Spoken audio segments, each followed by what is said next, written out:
Ang susunod na programa ay rated PG. Patnubay at gabay ng magulang ay kailangan sa mga batang manonood.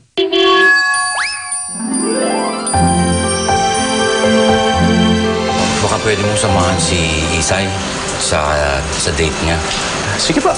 Sige na nga. Wapo ka na noon pa. And of course, napakaganda mo ngayon. Din, I'm so sorry I'm late. Na-traffic kasi ako. It's okay. Good times, diba? It's for the memories. Good times. Eto, nandito kami ngayon sa mall. Namimili kami ng mga panibagong damit, mga sapatos. Piling mo mayaman tayo? Kuya, masama yun. Magagalit sa'yo si ate tsaka si tatay. Anong pakiramdam na makipag-first date sa crush mo? Happy? Nagtupad ba siya ng feeling sa'yo? Kayo na ba? Ayun, kasama namin yung classmate niyang babae. Happy. Happy. Hello, Onyx. Musta? Oh, bro. Kamusta nga pala dinner ni Isay at ni Patricia? Bro, ang sarap kasama ni Patricia. Tama ka eh. Oo, swabe lang yung usapan namin. Alam mo yung tuloy-tuloy lang.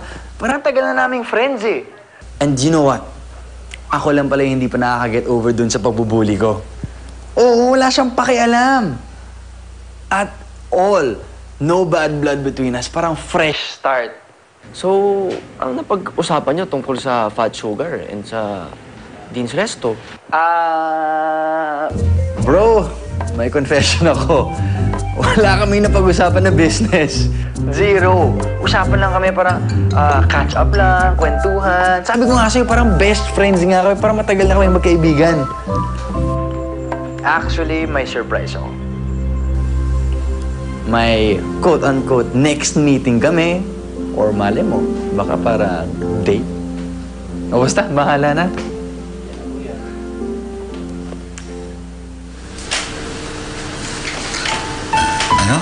Ano sabi mo?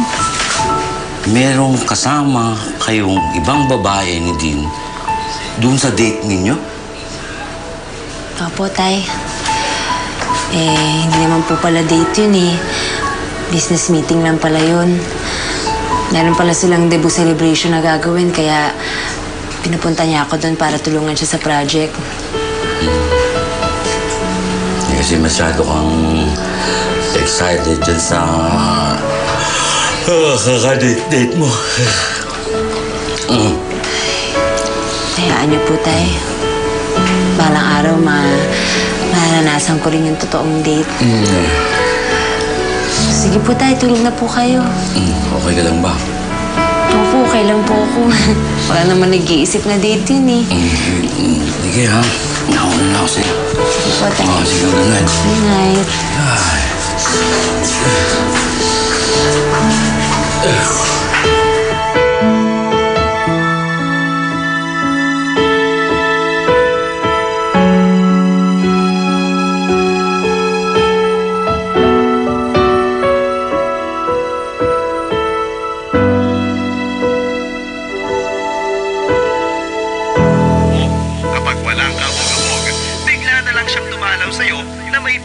Something sweet.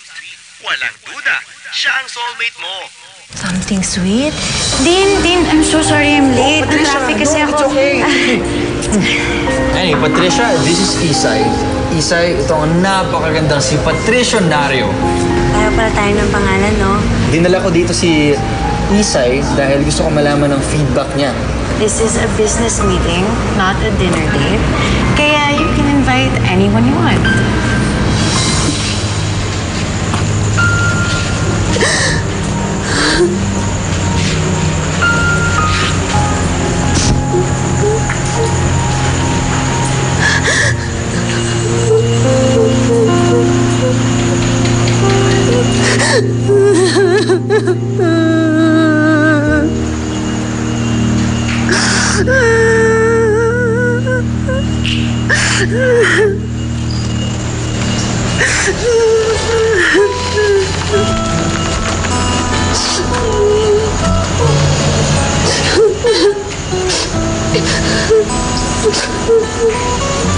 Oh.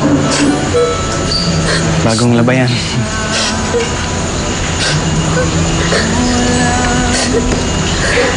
Napangarap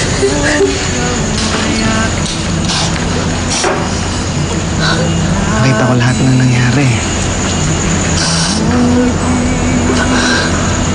Umabot hanggang sa langit, sa iyong ngiti ako'y na...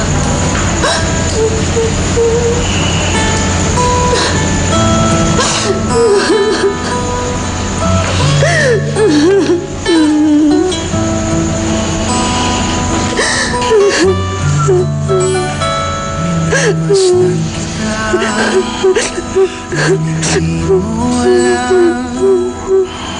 Napangarap kong ikaw ay aking mapupulang labi, matingkad mong ngiti, umabot hanggang sa langit. Huwag ka lang titingin sa akin at baka matunaw ang puso kong sabihin. Salamat Hindi mo ko iniwanan. Sabi ko naman sa'yo, nandito lang ako lagi para sa'yo. Klaro ba yun?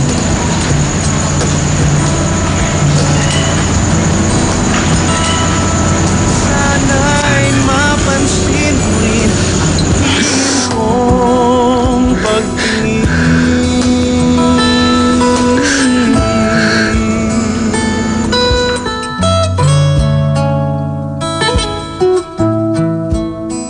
Ate Isay! Sabay na tayo para naman makwentuhan mo ako sa mga nangyari sa inyo ni Kuya Din kagabi. Sasa, marami pa kasi akong gagawin eh. Tsaka baka malit ka pa sa school mo. Sige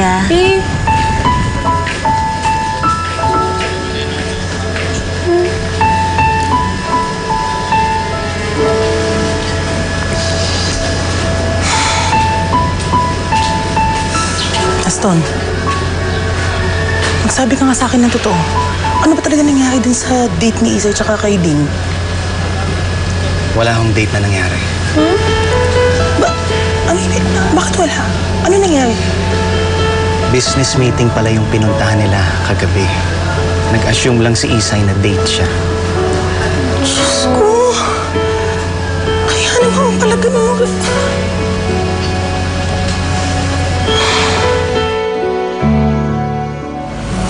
Ayan.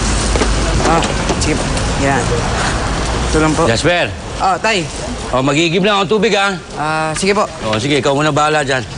Yan. Lang.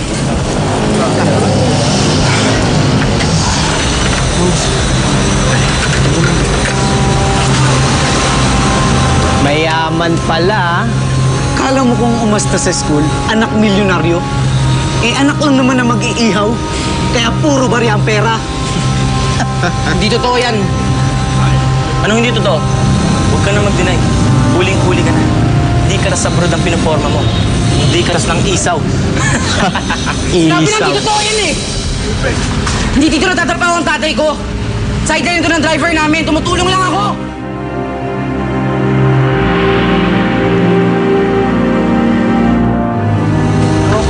Hoy, ang babata niyo pa, nabubuli na kayo Malis na nga kayo dito. Makalis na. Tara. Mag-isaw pa tayo eh. Mag-isaw! Alis na kayo! Isaw.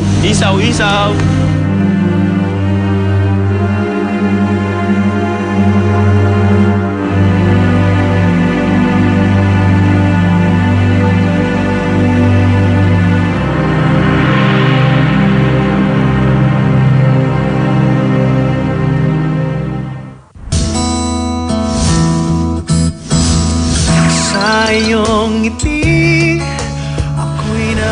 Awang-awa nga ako sa kanya kagabi. Iyak ng iyak. Kawawa naman. Kasalanan niyo kasi to ni Te. Kung ano-ano kasing sinusulsul niyo dyan kay Isay, ayan tuloy na depressed na. Kagabi pa nga ako nag-iisip kung ano magandang gawin para mapasaya si Isay. alam mo yun, para makalimutan niya yung bad experience ng first date niya. Kaya lang, hindi ko pa alam kung ano gagawin ko. Huwag kang mag-alala, Kuya Aston. May naisip na ako.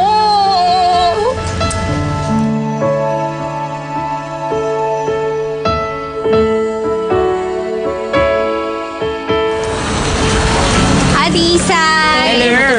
Oh, Isay. may gusto kayo? Ay, naku, wala. Okay na. Alam mo, Isay, iwan mo na yan. Iwan mo kay Tatay Dom yan. Sumama ka sa amin ni Sasa, meron tayong pupuntahan. Magpapaspa at magpapaparlor tayo ngayon! Ha? Naku, wala naman akong pera para dyan. Ay, nako, huwag ka na mag-alala. May nakuha na kaming sponsor para dyan. Kaya tara na, Ate Isay! Tara na. Pero pengi muna. Ano to? Oh, sige. Walang kumuha. Tataba ka. Ito, hindi pa tulo to. Ito, totoo. Halika na. Naku, ano ba yan? Sige, Mainit. Jasper, ko muna bahala na. Tara. Let's go. Bye.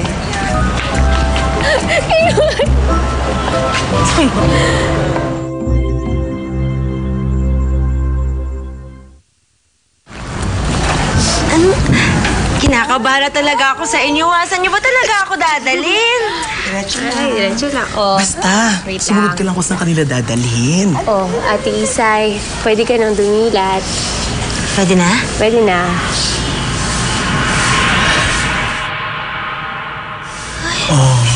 Ano to? Ang ganda. Ang ganda naman.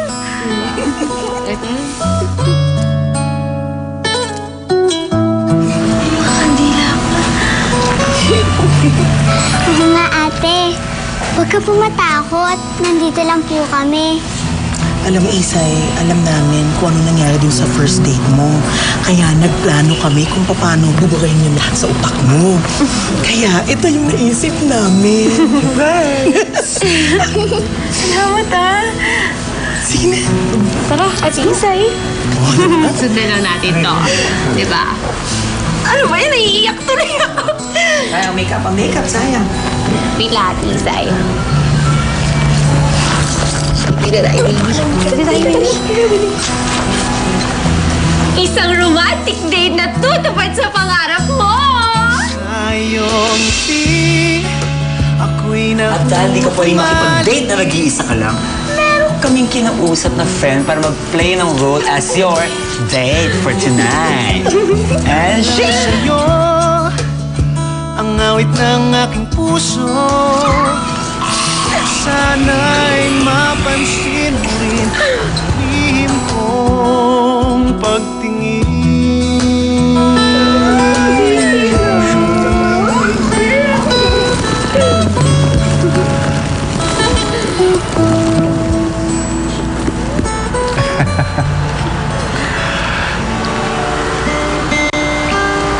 Shall we?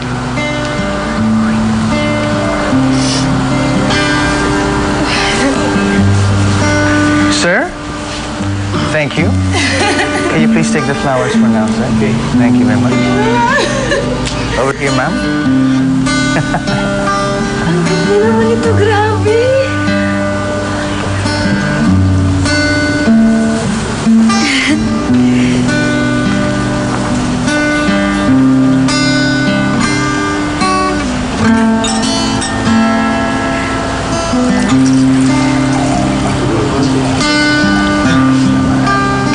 Galing nga.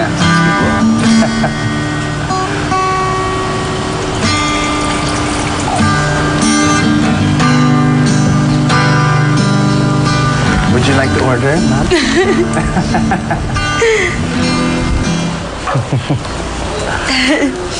Ano ba to? Hindi ko naman maintindihan to. Hindi ko nga ma-pronounce kung paano to eh. It's okay, ma'am. Ako na bahala sa menu natin. Ako na bahala sa kakainin natin. Basta ang gusto namin, mag-relax ka lang, mag-enjoy ka. Okay? Kaya namin ginawa to para hindi na makita na ikaw ay umiyak. Kasi mahal na mahal ka namin. Kahit hindi pa tayo kumakain, nag-e-enjoy na ako eh. Kasi sobrang babait lang talaga ng mga tao dito sa compound. At nandito kami lagi para sa iyo. Ayaw ka naming makitang umiyak pa muli. Kaya nga namin ginawa lahat ito eh. Para sa iyo. Nasaan ang ating pagkain? Di ba? Thank you. Guwapo ng waiter natin. Oo nga. Grabe, ang dami naman ito. Thank you. Yan. Thank you.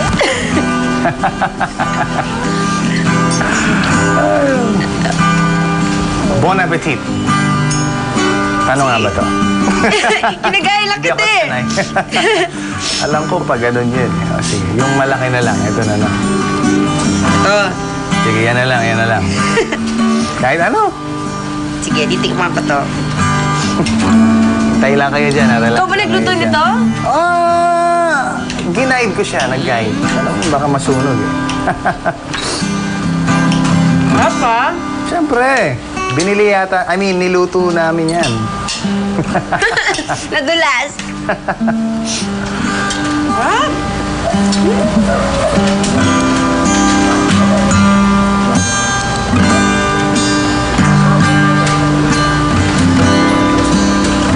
Okay.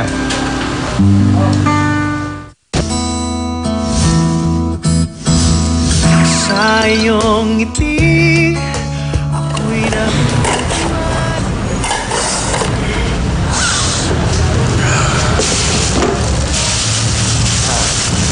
Tay, tulungan na kita. No, wag na. Kaya ko yan. Siguro mag-aaral ka na lang. O kaya mag-review ka. Mag-review ka ng gusto. O kaya tawag ba doon? Yung advanced review. Advanced review para pagkakuha mo ng test, mataas ang makuha mo. Para makakuha ka ng magandang trabaho. Pag nakakuha ka ng magandang trabaho,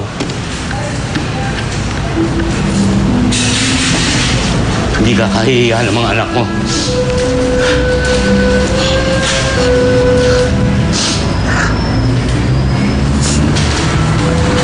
Tay, sorry po, pasensya po. Hindi ko po...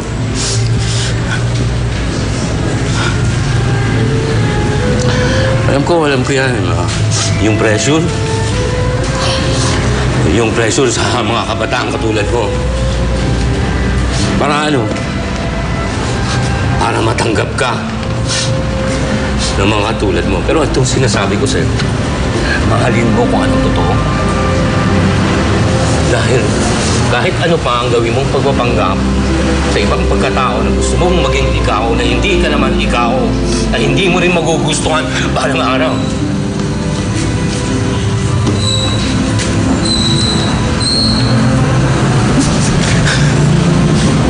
Tay, sorry po. Hindi ko po talaga sinasadya. Hindi ko na po ulitin yun. Mahal na mahal ko po kayo.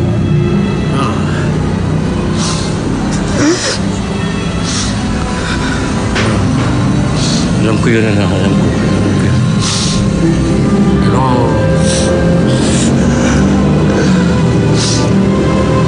wala kang sasabihin ko sa'yo. Mahalin mo kung anong ikaw. Kung ano ang pagkatao mo. Dahil ayun ang minahal ko sa'yo. Sa inyong magkakapatid. Kahit ano ka pa. Kahit sino ka pa. Mamahalin kita hanggang mamatay ako.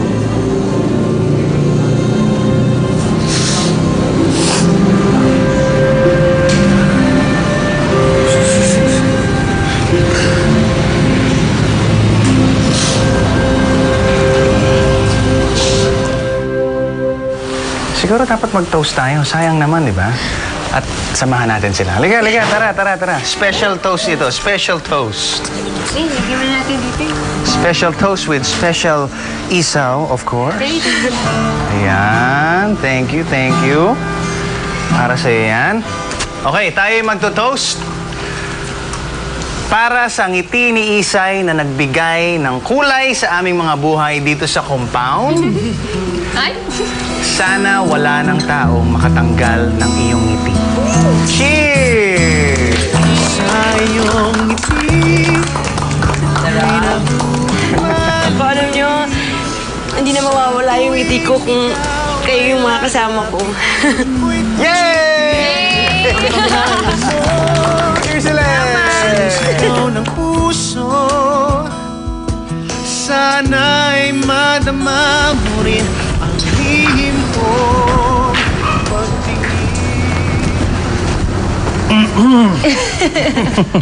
Hello! Ay, mukhang maganda yung gisik mo ah. Ay, oo naman. Sobrang ganda talaga ng tulog ko kagabi. Hanggang sa panaginip ko, naisip ko yung magandang date natin eh. Oo, talaga? Oo, no? Nag-enjoy ka ba? Baka naman mamaya, obligado ka lang, ha? Siyempre, nag-enjoy ako. Isip ko nga, parang maganda kung gawin natin madalas yun eh. Ano sa tingin mo? Yung Mag-date? Yung kapag meron tayong mabigat na dinadala sa ating dibdib, mag-set tayo ng panahon para pag-usapan. Parang date na nga rin siguro. Ewan ko, friendly date. Ganda yun, ha? Sige, kapag meron tayong gustong ihinga sa isa't isa, doon lang tayo pupunta. Tapos, hintayin lang natin yung dumating kung sino man yung kakausapin natin. Tapos, pag-uusapan natin ng maayos. Pwede? Okay. Pwede? Klaro, ganda yan. Yan na naman. Pinky swear. Talaga. Siyempre, kailangan yan para matupad. Sige. Yan. Deal. Deal. Deal, ha? Pare, nandiyan na si Jasper, oh. Oo nga eh. Kasama niya pa yung tatay niya mag-iisaw. Jasper, sabi mo sa tatay mo, paisaw naman dyan. Oo nga. At kung hindi, susumbong namin kayo sa investigador at sasabihin namin, marurumi ang tinitinda niyong isaw. Hindi totoo yun! Malinis ang tinda namin! Anong malinis? Itsura pa lang nila eh. Mukha ng mga hindi naliligo. Mga mukhang pulubi. Pulubi, pare. Huwag mo naman pansinin, magkakagulo lang. Tama na. Hindi, tay. Tama na. Kailangan ko na silang patulan para matapos niya pagbubulin sa akin araw-araw. Tama na. Ba! Ha? Sobra na kayo ah! Kahit mahirap yung tatay ko, siya pa rin ang pinaka-the best. Dahil hindi niya kami tinuruan mga away ng kapwa. Tinuruan niya kami ng respeto kahit sino man tao. Kung meron man dapat kaawaan dito, kayo yun! Dahil sinasayang niyo ang paghihirap ng mga magulang niyo. Hindi niyo tinutupad ng gusto nila maging mabuti kayong mga tao.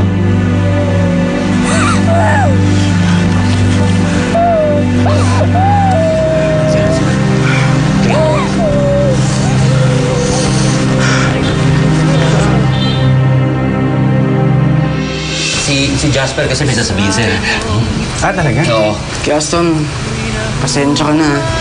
Kasi ginamit ko yung kotse mo, yung mga damit na binigay mo sa akin, tsaka yung mga sapatos para pagmayabang ko lang. To be honest with you, I think nagkakagusto na ako sa'yo. Pagdating sa mga babae, daig mo pang isang tornado sa bilis. May kailangan lang talagang tanungin sa'yo. Tungkol kay Missy, pinuntahan ko siya kanina. Hindi niya pinansin. Hindi niya kinausap, tinalikuran lang niya ako, tapos umalis. Kung sakaling may masabi siya sa'yo na may ginawa akong masama, pasabi na lang sa akin para may tama ko. Alam mo, Isay, wala namang kasalanan si Dean sa nararamdaman mo ngayon eh. Hindi naman niya hiniling kung mahalin mo siya eh. Kasi minamahal mo siya nung palihim eh.